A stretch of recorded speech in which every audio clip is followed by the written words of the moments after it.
Nakumbuka town. Nikitoka huko nje najua kama niko Chonyi bwana. Lakini ukiwa hapa? Nikiwa hapa ni kama niko town. Ukiwa nje? Niko Chonyi. Wewe stress mambo mbaya bwana. Sawa, wacha tupite na hapa katikati kwanza. Tuna hapa. Ndio tuonyeshe huku. Tuone mazingira yanavyokaa kutoka nje.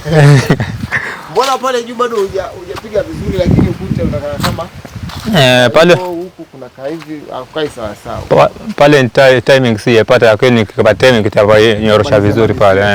Unajua unaona huku chini nilipigilia huku bado huku juu sijapigilia ndio maana kunaonekana kama kumepishana hivi. Tunaona hapa nimepigilia. Anaanguka unakula kabisa.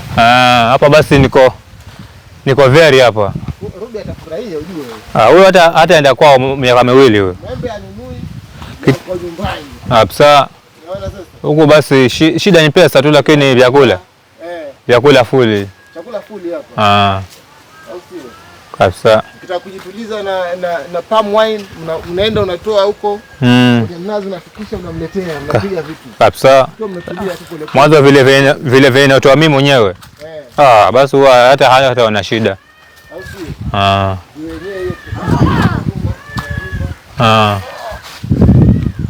Lakini kuna roho safi mzee. Mimi huwa sina shida, huwa sina kinyongo. Hauna kinyongo? Sina kinyongo na mtu kabisa. Sema tu mademu ulioleta ndio. Hao ndio walikuwa wako na ubongo mbovu lakini mimi sina shida nao. Hauna noma wewe.